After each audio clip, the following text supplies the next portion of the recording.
안녕하세요. 저는 현재 11살 아들을 혼자 키우며 살고 있는 싱글맘입니다. 살다 보면 참 여러 인연들과 만나고 또 헤어지는 것 같아요. 어떤 인연은 나에게 참 좋고 도움이 되기도 하고 또 어떤 인연은 내 인생에서 지워버리고 싶을 만큼 안 좋은 기억을 남기기도 하죠. 또 어떤 인연은 처음에는 너무 좋았는데 나중에 알고 보니 치가 떨리는 최악의 악연이 되기도 하는 것 같습니다. 물론 그 반대도 있겠지만요. 그 여자를 처음 만났을 때 동양 사람인데다 말도 잘 통했습니다. 그래서 무난하게 잘 지낼 수 있는 동네 친구 정도로 생각했어요. 전혀 몰랐습니다. 그 일로 인해 제 인생이 아예 달라질 줄은요. 제 가정이 어떤 이유로 무너뜨려졌는지, 그리고 제가 그들을 어떻게 심판했는지에 대한 이야기를 해볼까 합니다. 저는 원래 대구 사람이었어요. 그러다가 학교 때문에 경기도로 올라왔고, 그 직장을 다니면서 정착을 하고 살았습니다. 그러다가 남편을 만나게 되었어요. 1년의 연애 끝에 결혼했고 아이도 낳고 그렇게 자리를 잡고 살았죠. 그 과정에서 저는 회사를 그만두었고 전업주부가 되었습니다. 일 욕심도 많았고 회사 다니는 것도 싫어하지 않는 편이었긴 한데 어렸을 때 아이가 자주 아팠던 탓에 둘 중 한 명은 전적으로 아이를 봐야 했거든요. 그래서 제가 그만둔 거였죠. 아이는 지금 그때 자주 아팠던 게 무색할 만큼 너무 건강하고 씩씩하게 잘 자라고 있습니다. 운동을 잘하고 특히나 축구를 잘하고 많이 해서 까무잡잡한 피부에 건강한 그리고 개구진 아이죠. 어쨌든 저는 소담하지만 행복한 가정을 꾸리고 살고 있었습니다. 5시 50분이 되면 저는 매일 아파트 정문으로 향했는데요. 제 아들 주연이의 학원 차량을 기다리기 위해서였죠. 주연이는 그때 영어 학원을 다니고 있었고 6시 10분이 되면 도착하거든요. 그때 당시 9살이었던 주연이는 자기 혼자 집에 들어갈 수 있다고도 했는데 그래도 제 눈에는 아직 어리고 걱정되더라고요. 그래서 제가 매번 나갔습니다. 또 그 김에 겸사겸사 마트도 갔다 오고 장을 보고 오기도 하고요. 그날 역시도 학원차가 도착하기를 기다리며 아이를 마중 나갔습니다. 보통은 저 혼자 있는데 그날따라 제 옆에 처음 보는 한 여자가 서더라고요. 선한 인상의 여자였고 학원 차량 기다리는 엄만가 보다 하고 말았습니다. 잠시 후 학원차에서 제 아들 주연이가 내리는데 그날따라 혼자가 아니고 한 친구와 제잘거리며 내리는 거예요. 처음 보는 친구였습니다. 아들은 저에게 왔고 그 옆에 친구는 제 옆에 서 있던 여자에게 가더라고요. 그 아이의 엄마인 듯 했죠. 저희 아들은 저에게 그 아이를 소개해 주었습니다. 엄마, 얘는 형우야, 조형우. 나랑 같은 반이야. 전학 온 지 한 달 됐어. 아, 그래? 오늘부터 우리 학원 다닌대. 아, 그렇구나. 저는 아들 얘기를 듣고는 그 여자분을 바라봤습니다. 그 여자분은 웃더라고요. 저는 그 여자에게 물었죠. 안녕하세요. 네, 안녕하세요. 새로 이사 오셨어요? 네, 한 달 정도 전에요. 아, 그렇구나. 몇 동 사세요? 저 106동이요. 저는 104동인데 저희 앞동이시네요. 그 여자는 수줍게 고개를 끄덕이더라고요. 그렇게 가볍게 인사를 했고 아이들도 인사를 했습니다. 내일 학교에서 보자고요.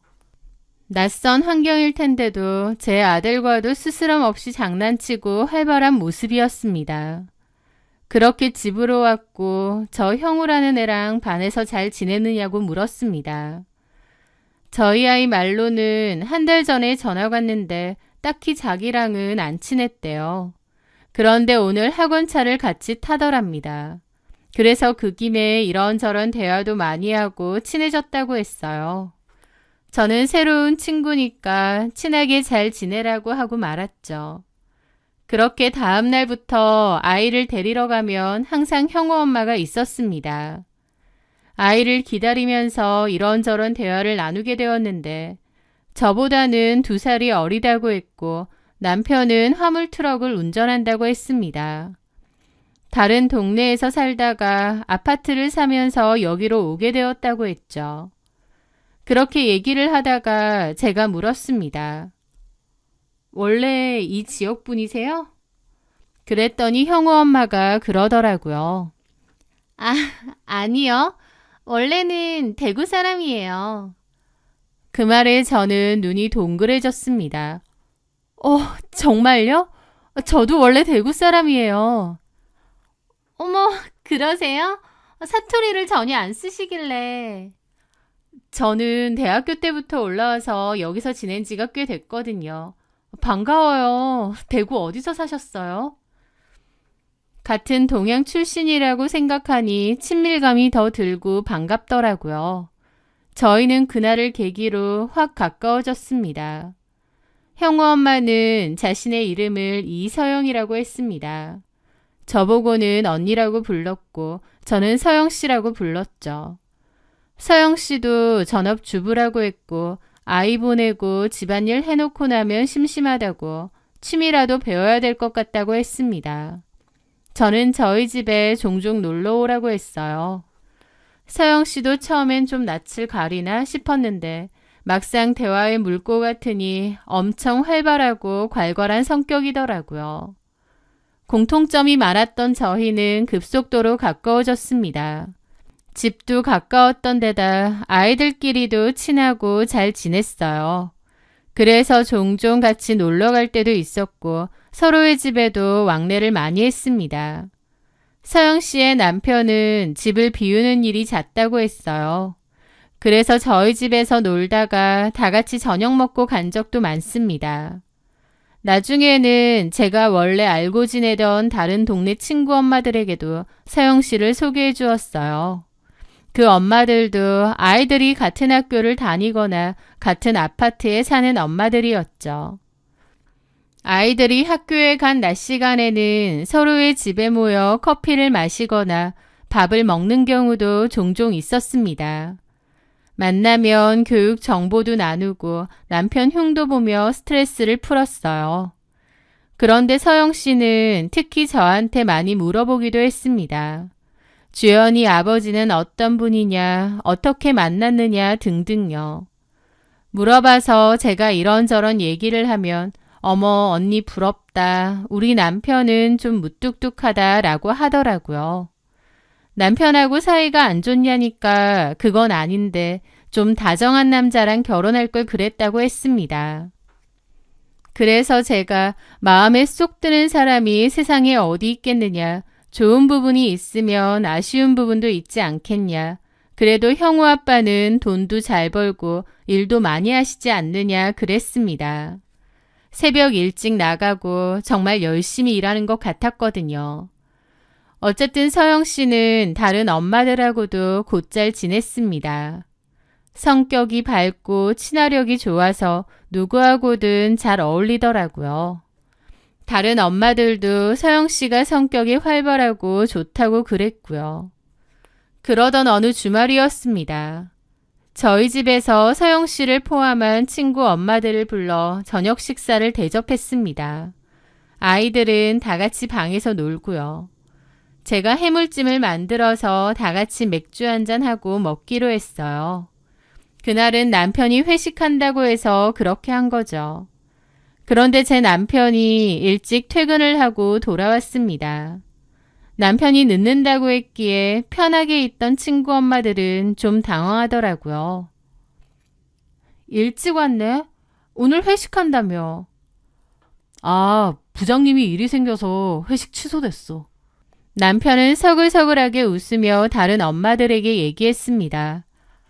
저 신경 쓰지 마시고 편하게 노십시오. 같이 밥 먹어.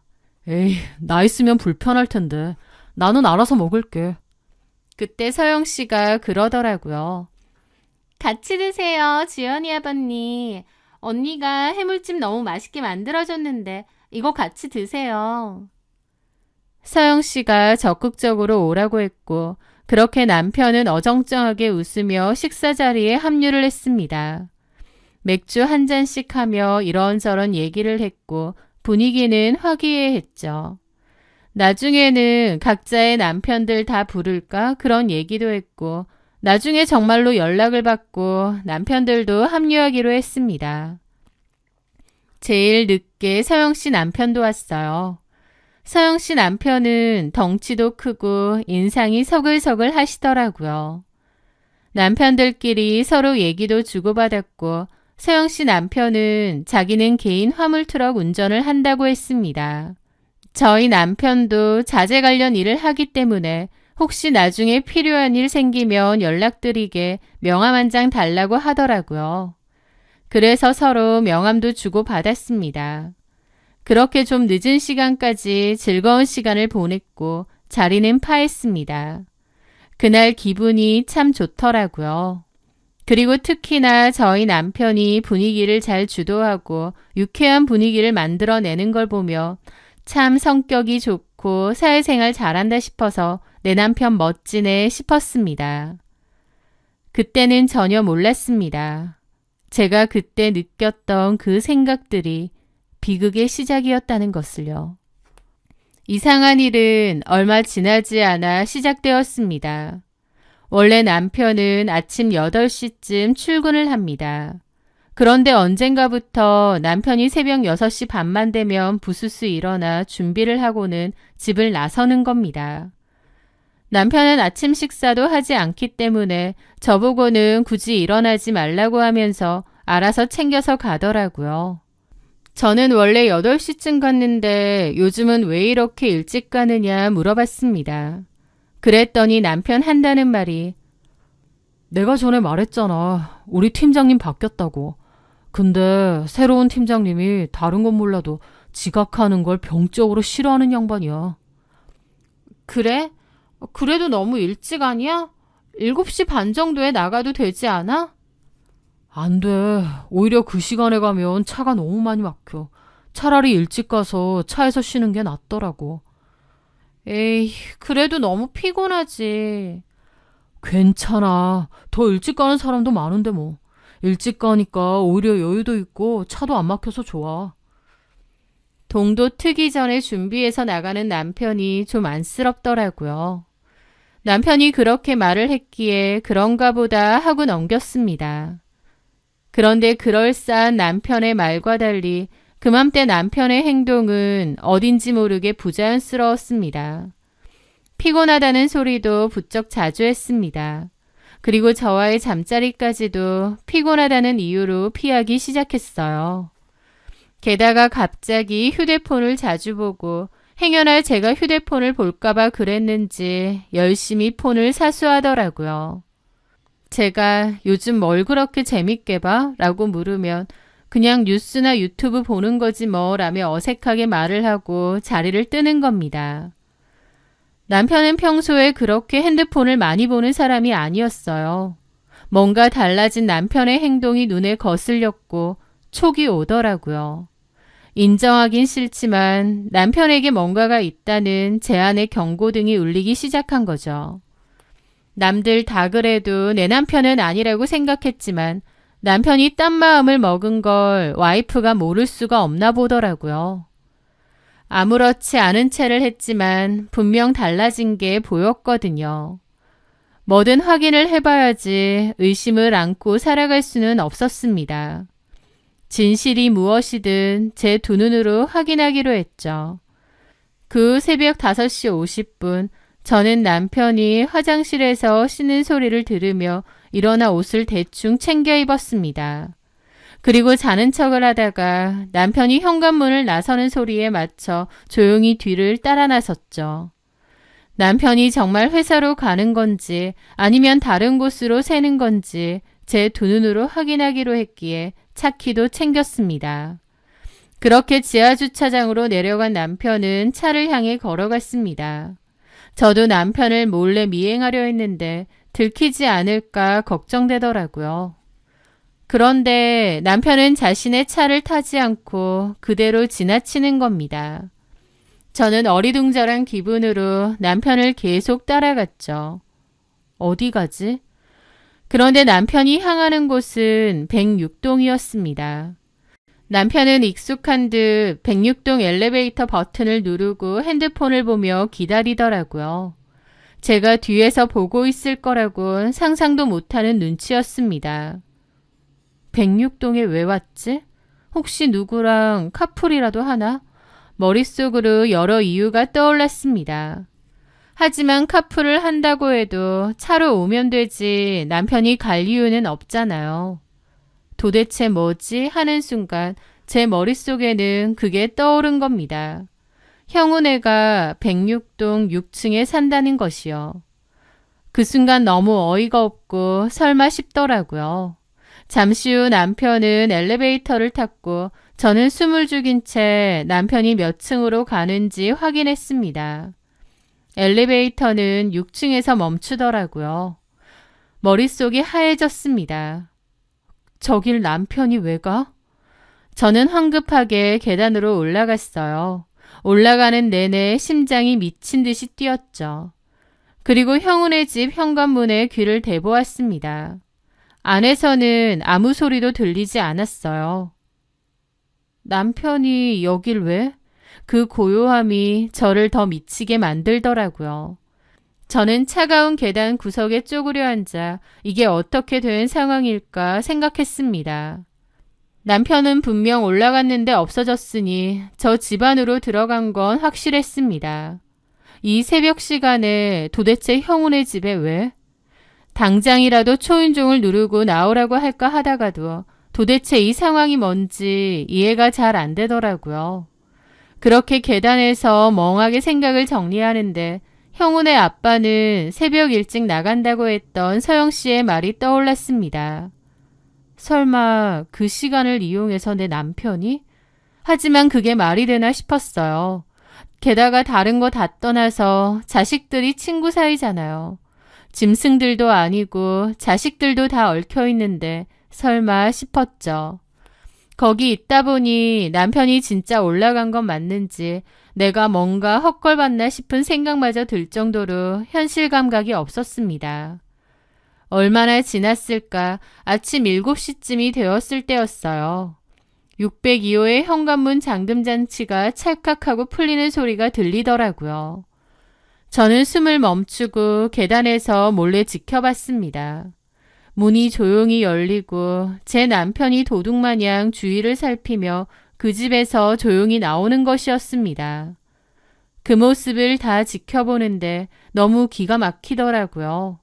그 뒤로 잠옷차림의 형우 엄마가 살짝 따라 나와 잘 다녀오라는 듯 남편의 뺨을 톡톡 치는 겁니다.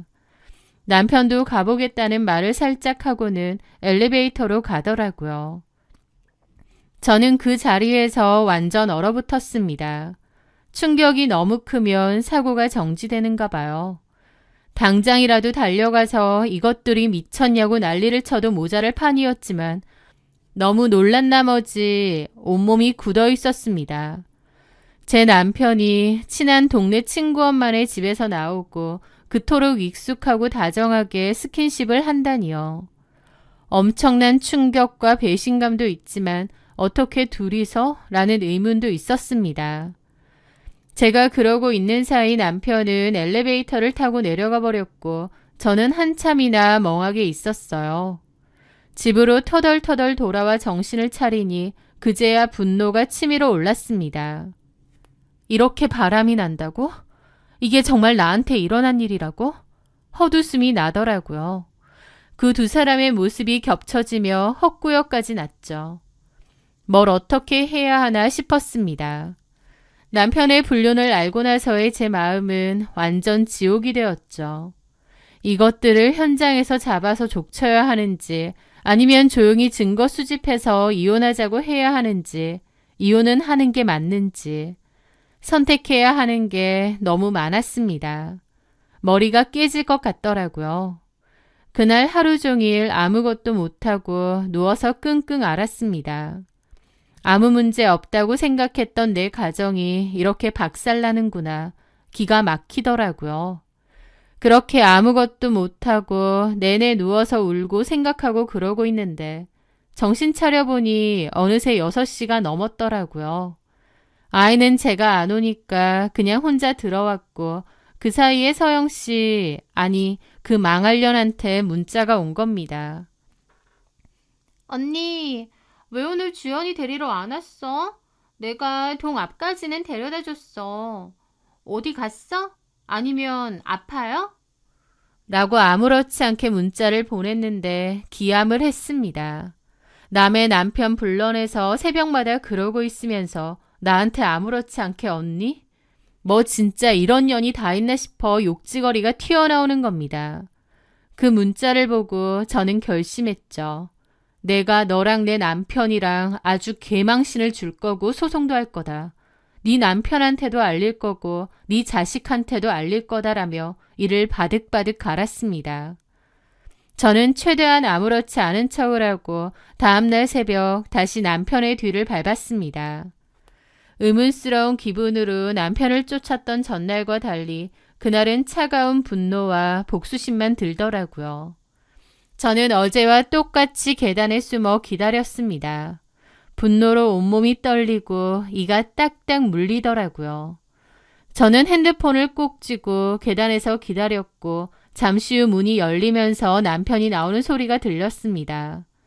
저는 떨리는 손으로 그것들을 찍었어요. 제 남편은 자고 있는 형우가 신경 쓰이는지 집안을 살짝 살피더니 이서영과 살짝 키스까지 하는 겁니다. 어제보다 훨씬 대담해진 거죠. 아내 자식도 자고 있는데 진짜 미친 것들이구나 싶었습니다. 이를 깨물고 그것을 찍었고 녹화 종료 버튼을 누르는 순간 제 이성의 끈도 함께 끊어졌습니다. 저는 그대로 현관문으로 달려갔어요. 둘이서 꽁냥거리고 있다가 제가 들이닥치니 기함을 하더라고요. 그 둘의 얼굴에 떠오른 경악과 당혹감이 아직까지도 선명합니다. 저는 쌍욕을 퍼부으며 그 길로 남편 싸다기를 갈겼어요. 얼마나 분노했는지 풀스윙으로 남편 뺨을 3대나 휘갈겼습니다. 그 앞에서 이서영이 입을 떡 벌리더라고요. 남편은 저한테 뺨을 쳐맞는 와중에 진정 좀 하라며 빌었고 저는 이번엔 이서영의 머리채를 잡았습니다. 이서영은 그 와중에 지네 아들 깰까봐 걱정은 되는지 비명 한 번 안 지르고 문부터 닫는 겁니다. 문은 왜 닫아? 형우 목이 쪽팔리긴 해? 언니, 잘못했어요. 그러면서 저한테 머리가 잡힌 채로 무릎 꿇고 빌기 시작하는 겁니다. 그 와중에 남편은 저보고 머리채 놓고 얘기하라고 하고 있고 저는 남편도 확 떠밀었습니다. 이 더러운 것들아, 자식들이 친구인데 이러고 싶니? 이러고 싶어? 그러면서 한바탕 난리가 났고 옆집에서도 놀라서 문을 열고 쳐다보더라고요. 쪽팔린 건 아는지 남편이고 이서영이고 얼굴 가리고 있고요. 얼굴 가리면 뭐 하나요? 옆집 사람이니 다 알 텐데요. 저는 일단 씩씩거리며 어디 두고 보자고 니네 불륜으로 싹 소송할 거라고 동네에도 소문 다 날 줄 알라고 그랬습니다. 그렇게 저는 말리는 남편을 뿌리치고 계단으로 내려왔어요. 저도 제정신이 아니었고 온몸이 부들부들 떨렸죠. 그렇게 집으로 돌아오고 나서도 진정이 안 되더라고요.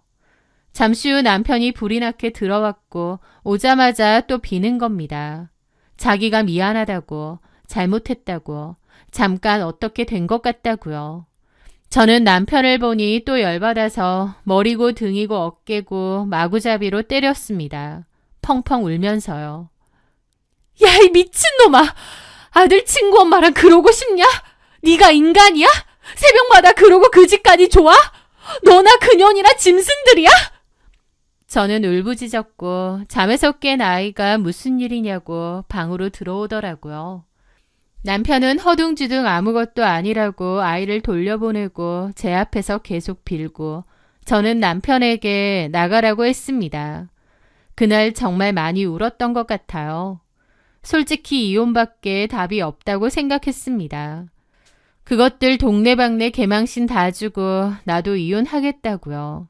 하지만 아이가 너무 걸리더라고요. 그리고 저도 당장 이혼할 자신도 없기도 했습니다.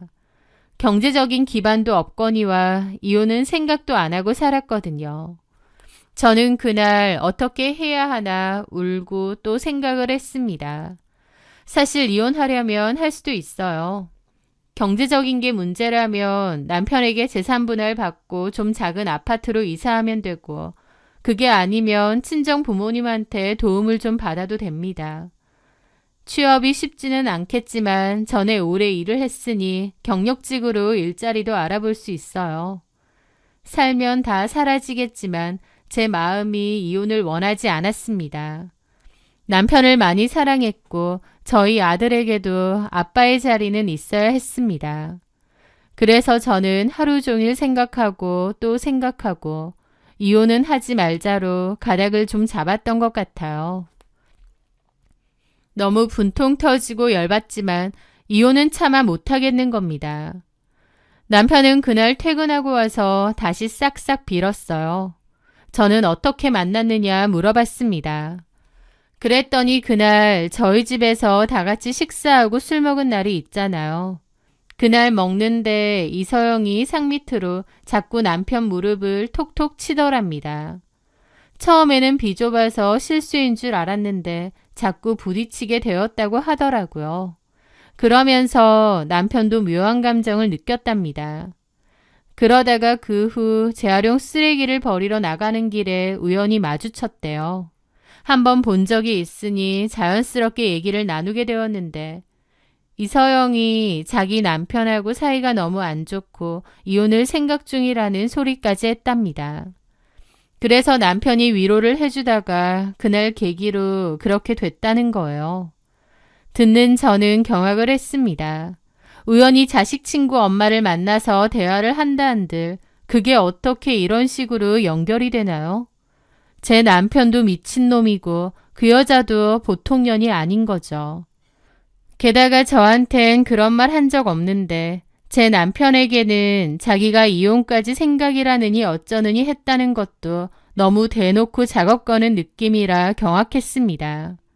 이서영을 그렇게 안 봤는데 아주 각 잡고 제 남편을 꼬신 느낌이었죠. 저는 남편에게 내가 어떤 결정을 내리던지 잠자코 기다리라고 했습니다. 사실 이혼을 안 하겠다고 마음은 먹었지만 저도 더 시간이 필요했거든요. 그리고 저는 이서영에게도 연락했습니다. 평소 조잘거리기 좋아하던 이서영이었지만 지가 잘못한 게 있으니 아무 말도 않더군요. 저는 이번 달 안으로 이사가라고 했습니다. 이서영은 알겠다고 하면서 혹시 이혼할 거냐 묻더라고요. 저는 쌍욕을 퍼부으며 네가 뭔 상관인데 그딴 걸 물어보느냐고 했습니다. 이서영은 미안하다면서 우는데 미안할 짓 다 해놓고 제 앞에서 이러는 게 제정신은 아닌 것 같더라고요. 저는 다 필요 없고 마주치면 가만 안 있을 거니까 당장 이사하라고 했습니다. 그리고 형우도 학원 끊으라고 했습니다. 내 아들하고도 더 이상 가깝게 지내지 말라고 했죠. 이서영은 알겠다고 하더라고요.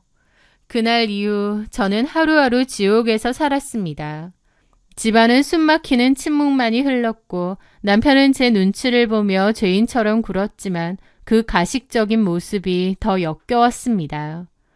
밤마다 그들의 모습이 떠올라 잠을 설쳤고 남편의 모든 행동 하나하나가 의심스러워 미칠 것 같았어요. 그냥 이혼을 하는 게 맞지 않을까? 내가 이걸 덮고 살 수 있을까? 하루하루 피가 마르는 기분이었습니다. 그런데 그때 저를 완전 돌게 만든 상황이 두 개 있었어요. 이서영이랑은 SNS 팔로워가 되어 있는 사이였는데 우연히 피드에 이서영 SNS가 뜨는 거예요. 그런데 이서영은 자신의 SNS에 남편과 아이와 어디 놀러가서 찍은 사진을 올리고 가족이 최고, 소소한 행복, 사랑에 같은 태그까지 달아놓은 겁니다. 그걸 보는데 머리가 돌더라고요. 나는 자기 때문에 가정이 파탄날 위기고 하루하루가 지옥인데 지는 행복하네 어쩌네 이러면서 이런 걸 올린다고? 눈이 돌았습니다. 게다가 그맘때 컴퓨터로 남편 거래 내역을 확인해 봤는데 이서영한테 30만 원을 송금한 거예요. 전화를 해서 이거 왜 보냈냐 추궁하니까 제가 그때 머리채를 심하게 잡아서 다친 바람에 치료비 차원으로 보내준 거랍니다. 안 그러면 일이 더 커질 것 같다면서요. 말은 저를 위해 보냈다는데 솔직히 그걸 누가 믿나요? 지가 이서영이 눈에 밟히고 미안해서 보낸 거죠. 그 순간 제 머릿속에 있던 뭔가가 툭 끊어지는 기분이었습니다. 저의 마지막 인내심과 이 가정을 지키고자 했던 신락 같은 희망까지 모든 것이 사라지는 순간이었죠. 저는 바로 카톡 단톡방을 열었습니다. 그때 다 같이 만났던 다른 엄마들 포함 제가 아는 동네 사람들은 다 초대했어요. 그리고 가장 중요한 이서영의 남편이자 형우 아빠도 초대를 했습니다. 그때 명함을 주고 갔기에 번호가 있었거든요. 그렇게 단톡방을 갑자기 여니까 초대된 사람들도 어리둥절했겠죠. 저는 그 단톡방에 그 영상을 올렸습니다. 남편이 이서영 그 여자 집에서 나오고 둘이서 현관문 앞에서 키스하는 영상요. 그리고 이렇게 적었습니다. 남편이 출근을 1시간 반이나 일찍 나가길래 몰래 따라가 봤더니 106동 형우 엄마네로 출근을 했더군요. 형우 아빠 일찍 나간다고 하더니 아침마다 제 남편 집으로 부르고 재미가 참 좋았나 봅니다. 집에 아들도 있는데 참 대단하네요. 참고 살려고 했는데 도저히 못 참겠어서 올립니다. 이렇게요. 영상과 제 글이 올라가자마자 단톡방은 그야말로 폭발했습니다. 헐, 이게 뭐야, 미쳤나봐 같은 메시지들이 정말 쉴 새 없이 올라왔습니다. 저는 다른 사람보다도 형우 아빠가 읽기를 기다렸어요. 형우 아빠도 본 건지 뭔지 한동안 말이 없다가 저한테 개인톡으로 연락이 왔더라고요. 전화 좀 할 수 있냐고요. 저는 전화번호를 알려줬고 바로 전화가 왔습니다. 형우 아빠도 충격이 엄청나 보이더라고요. 떨리는 목소리로 이게 무슨 일이냐고 했고 저는 제가 봤던 그 모든 것을 다 얘기해 주었습니다. 통화하는 내내 너무 놀랐는지 억 소리가 나더라고요. 형우 아빠는 알겠다며 전화를 끊었습니다. 그 단톡방의 파급력은 엄청났어요. 남편은 초대하지 않았지만 그 사실을 이서영한테 들은 건지 어떻게 그런 짓을 벌이냐며 난리가 났습니다. 저는 그러게 왜 그딴 짓을 벌였냐고 네가 자초한 거라고 일갈했죠. 그 형우 아빠랑 이서영이랑은 심하게 싸웠고 이혼도 한다더군요. 자기가 새벽 일찍 나가서 힘들게 일하고 돈 버는데 와이프는 아들 친구 아빠를 집으로까지 부른다니 형우 아빠도 충격이 얼마나 컸겠나요. 그 단톡방 올리고 나서 저한테도 다른 엄마 친구들한테서 불티나게 전화가 왔었습니다. 그 여자 미친 거 아니냐고 같이 족치러 가자는 얘기도 하더라고요. 저는 그냥 이렇게 폭로했으니 냅둘 거라고 했죠. 그 집 아들인 형우는 다음 날부터 학교에 나오지 않았다고 했습니다. 그리고 바로 집도 내놨다고 하더라고요. 남편은 이렇게까지 해야 되느냐고 오히려 저를 질책했고 반성 없이 뻔뻔한 그 모습에 바로 이혼하겠다고 했습니다. 그리고 저는 남편과 그 여자를 상대로 상간소송을 진행했어요. 형우 아빠 역시 제 남편을 상대로 상간소송을 진행했고요. 저는 남편과의 법적 다툼을 벌였고 재산분할, 양육권, 위자료까지 받아냈습니다. 그 여자한테도 마찬가지고요. 저한테는 정말 폭풍 같은 시간들이었습니다. 소문이 너무 걷잡을 수 없이 퍼져서 저는 아들을 데리고 다른 곳으로 이사를 했습니다. 그리고 전에 일했던 분들에게 도움을 받아 다행히 취업도 하게 되었어요. 그렇게 이사를 하고 살다가 예전에 동네 엄마에게서 전화 한 통이 걸려왔습니다.